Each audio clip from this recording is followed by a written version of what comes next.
चलिए, जो next chart अब हम रिवाइज करने वाले हैं वो रिलेटिंग टू हेल्थ केयर है। हेल्थ केयर को भी बहुत प्रायोरिटी दिया जाता है कंट्री में, and hence health care sector को देखते हुए गवर्नमेंट ने बोला कि हेल्थ केयर में हम बहुत सारे एग्जाम्पशंस इशू करेंगे, क्योंकि health care being the priority sector of the country. और गवर्नमेंट ने बोला हेल्थ केयर सर्विसेज अगर दी जा रही हैं, services by way of health care अगर दे रहा है clinical establishment, authorise medical practitioner या पैरामेडिक, तो सर हेल्थ केयर सर्विसेज पे जीएसटी नहीं आएगा। पहला बात यह है कि हेल्थ केयर सर्विस होता क्या है। मैंने समझ लीजिए मैंने किसी को जाके थोड़ा सा समझ लीजिए उसको बोल रहा था सर रमेश तबीयत ठीक नहीं लग रही है, मैं बोला ठीक है मैं सुई लगा देता हूं। अरे क्या हेल्थ केयर सर्विस हो गया, किसी को भी हेल्थ केयर बोल दोगे क्या? तो गवर्नमेंट ने बोला हेल्थ केयर सर्विस किसको बोलते हैं बेटा, पहले वो पढ़ ले।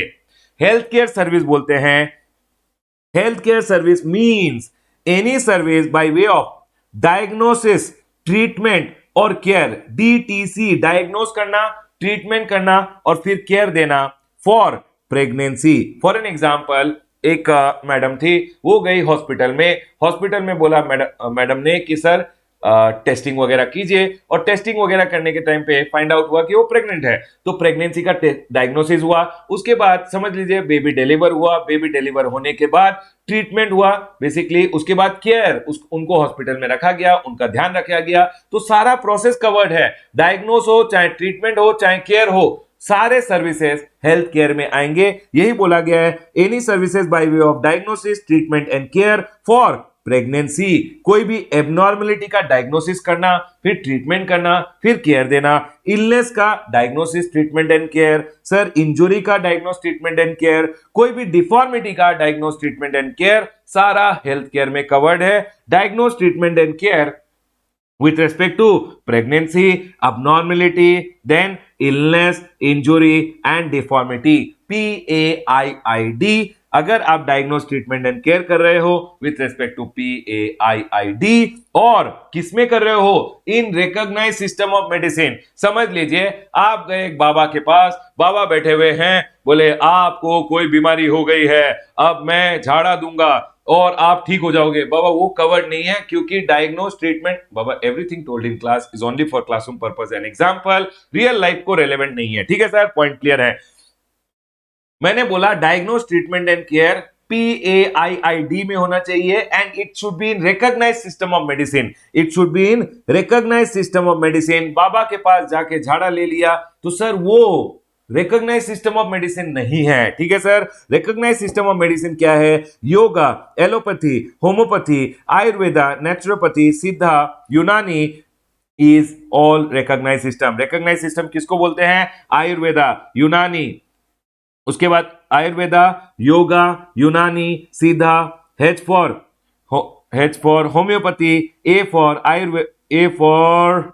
For allopathy and N for naturopathy. तो सुनिए, पहले तो डायग्नोस, ट्रीटमेंट एंड केयर किसके related? PAIID, pregnancy, abnormality, injury, illness and deformity। और sir in relation to what? In relation to recognize, it should be done in recognized system of medicine। recognized system of medicine आयुषन है। ठीक है sir, point clear है, याद रखिएगा। Note, acupuncture, Chinese medicine, reiki treatment, pranic healing वगैरह unrecognised है। अगर कोई प्राणिक हीलिंग कर रहा है समझ लीजिए, तो वो रिकॉग्नाइज सिस्टम ऑफ मेडिसिन नहीं है। प्राणिक हीलिंग के थ्रू समझ लीजिए कोई डायग्नोस, ट्रीटमेंट एंड केयर दिया जा रहा है, तो उसके लिए जो भी चार्जेस लिए जाएंगे वो एग्जाम नहीं है, उस पर जीएसटी आएगा। ठीक है सर, पॉइंट क्लियर है, ध्यान रखिएगा।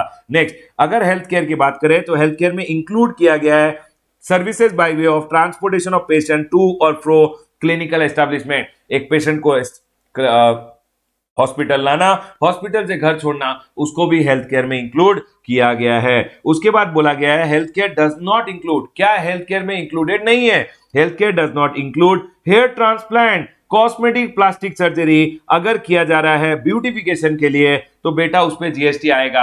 अगर आप हेयर ट्रांसप्लांट, एक बंदा था हेयर ट्रांसप्लांट करा के ब्यूटीफुल हो गया, गवर्नमेंट ने बोला बेटा अगर आप हेयर ट्रांसप्लांट वगैरह के लिए खर्चा कर सकते हो, ब्यूटिफिकेशन के लिए खर्चा कर सकते हो, तो आप जीएसटी का खर्चा भी बियर कर सकते हो। लेकिन समझ लीजिए hair transplant, cosmetic, plastic surgery वगैरह किया गया, क्यों सर? टू रिस्टोर और रिस्ट्रक्चर। समझ लीजिए एक बच्चा था वो कोई डिफॉर्मिटी के साथ बॉर्न हुआ है और प्लास्टिक सर्जरी करना पड़ा ताकि वो नॉर्मल लाइफ में आ जाए। समझ लीजिए कोई बंदा था, उसके लिप्स में कोई प्रॉब्लम था, अब वो डिफॉर्मिटी के कारण उसको क्या किया, उसको रिस्टोर किया, प्लास्टिक सर्जरी वगैरह किया गया। तो सर रिस्टोर या रीस्ट्रक्चर अगर किया जा रहा है ड्यू टू डिफेक्ट और इंजुरी, तो सर उसके लिए कोई जीएसटी चार्ज नहीं किया जाएगा। समझ लीजिए एक बंदा का एक्सीडेंट हो गया, एक्सीडेंट होने के बाद उसको हॉस्पिटल में ले गया गया, अब चेहरे पे कोई मार्क्स वगैरह हो गए थे, उसको ठीक किया गया ताकि वो बैक टू नॉर्मल हो जाए। बैक टू नॉर्मल के लिए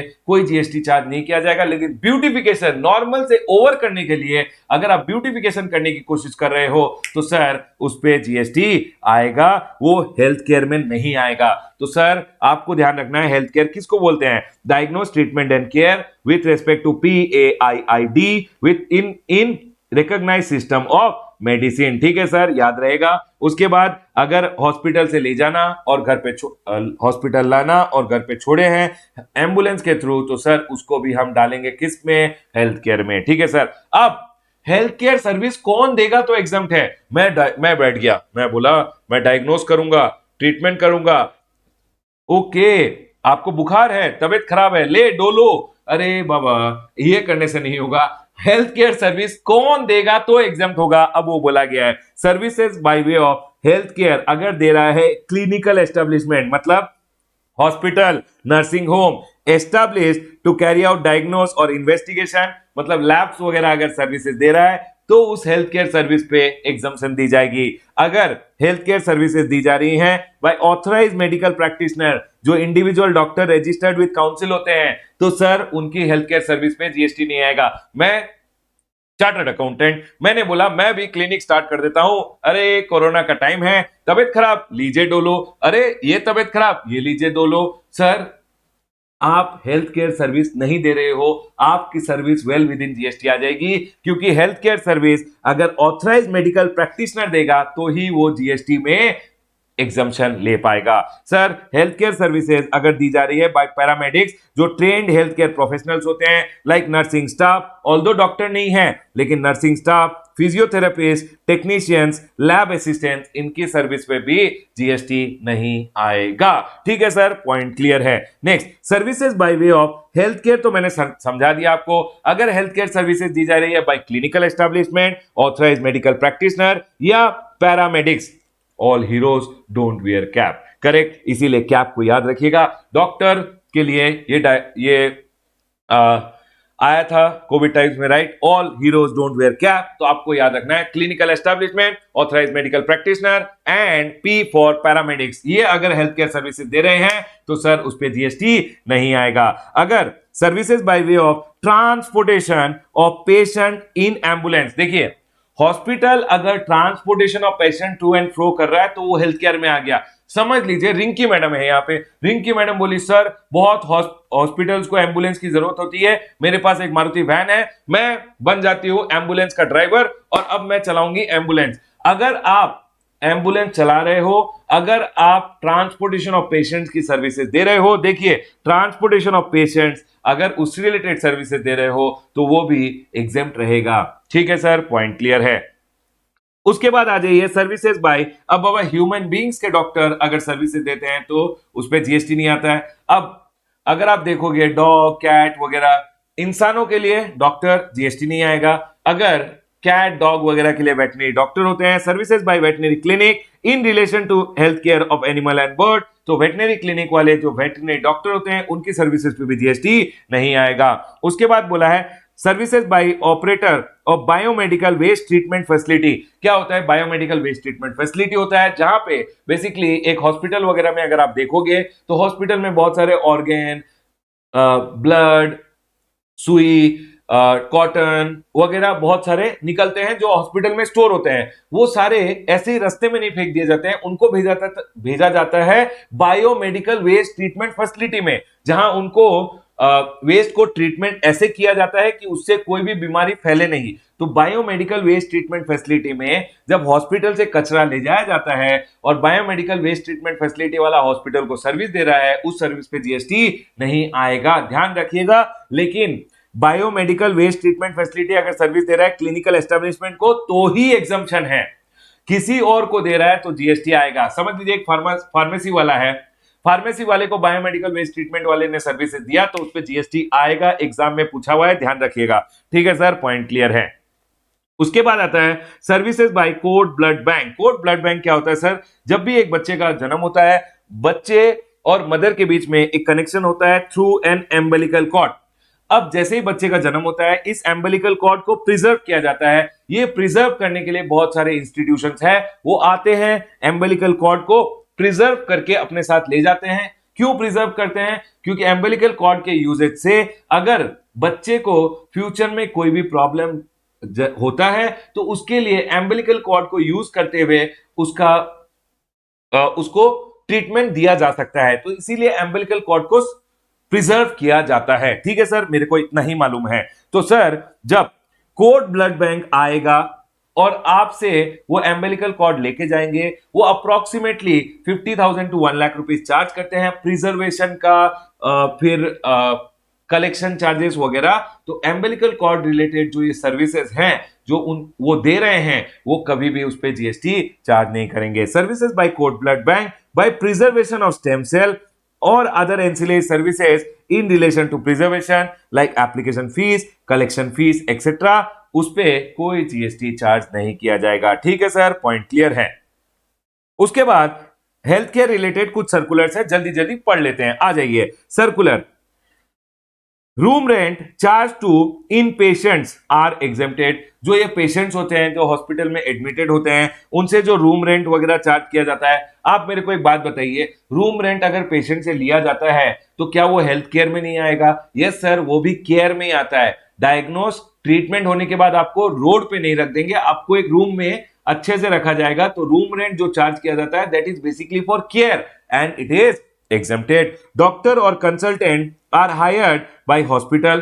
ठीक है, क्या हो रहा है? ये बोल रहे हैं ये जो डॉक्टर है इनको हॉस्पिटल हायर करता है, ठीक है, और हॉस्पिटल इनको पे करता है। तो ये जब हॉस्पिटल को सर्विसेज दे रहे हैं, क्या वो हेल्थ केयर में आएगा? बोला गया यस।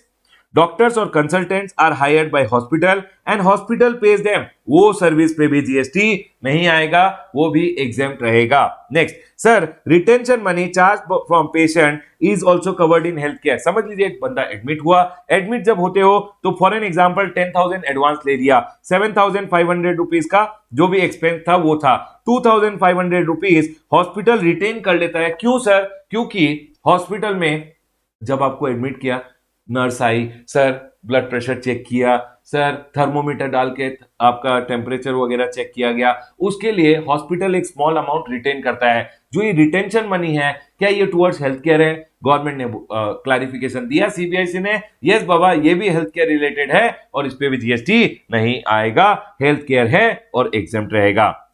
नेक्स्ट, आप जब हॉस्पिटल, आप क्यों, कोई भी अगर हॉस्पिटल में एडमिट होता है तो उसको हॉस्पिटल फूड सप्लाई करता है, तो जनरली फूड पे तो 5% जीएसटी है। लेकिन आप जब हॉस्पिटल में एडमिट होते हो, आपका प्रिंसिपल ऑब्जेक्टिव खाना खाना है, हॉस्पिटल में इसलिए एडमिट हुए हो ताकि खाना मिले, जूस मिले, नहीं सर। हॉस्पिटल में जब कोई बंदा एडमिट होता है तो वो प्रिंसिपली हेल्थ केयर सर्विसेज लेने के लिए एडमिट होता है। तो जो खाना दिया जाता है वो एंसिलरी सर्विस मानते हुए उसको भी एग्जाम कर दिया जाता है। Food to in patient is a composite supply bundled with healthcare and it shall also be exempted। जब एक बंदा हॉस्पिटल में एडमिट हो जाता है तो बाबा रिलेटिव्स वगैरह की लाइन लग जाती है। अब रिलेटिव्स जब आते हैं, रिलेटिव्स वहां से आपसे मिलके जाएंगे नीचे और रेस्टोरेंट में कॉफी पियेंगे, खाना वगैरह खाएंगे। अब जब रेस्टोरेंट आपके रिलेटिव्स, अटेंडेंट या समझ लीजिए आपके नहीं मतलब जिसके भी, ठीक है, रिलेटिव जो अटेंडेंट्स है, जो डॉक्टर्स है, ये जो रेस्टोरेंट में जाके खाना खाते हैं तो क्या रेस्टोरेंट जीएसटी चार्ज नहीं करेगा? उस पे जीएसटी आएगा। इन पेशेंट, जो पेशेंट एडमिटेड है उनके लिए जीएसटी चार्ज नहीं किया जाता है। ठीक है सर, पॉइंट क्लियर है। Food to out patient, attendant, out patient मतलब जो एडमिटेड नहीं है, visitors, GST shall be payable. Ambulance services provided by private service provider under National Health Mission is also exempted under entry number 3 and 3A, क्योंकि it is in relation to those activities which are under 243G and W। ठीक है sir, point clear है। Clinical establishment gives shop, आप देखोगे hospital वगैरह shop rent पे देते हैं, ऑडिटोरियम्स रेंट पे देते हैं। हॉस्पिटल में आप देखोगे बहुत सारे टेलीविजन पे एडवर्टाइजमेंट चल रहे हैं, तो मतलब एडवर्टाइजमेंट की सर्विसेज भी दे रहे हैं वो। सर डिस्प्लेइंग ऑफ एडवर्टाइजमेंट की सर्विसेज भी दे रहे हैं तो उन पे जीएसटी आएगा, it is taxable, it is not health care. Yes sir, जल्दी जल्दी बताइए, पॉइंट क्लियर है? यस सर, पॉइंट क्लियर है। बाबा अगर पॉइंट क्लियर है तो क्विकली क्विकली बताइए। यस सर, पॉइंट क्लियर है। चलिए आगे बढ़ते हैं। यहां मेरा हेल्थ केयर रिलेटेड सर्विसेज का डिस्कशन क्लोज होता है।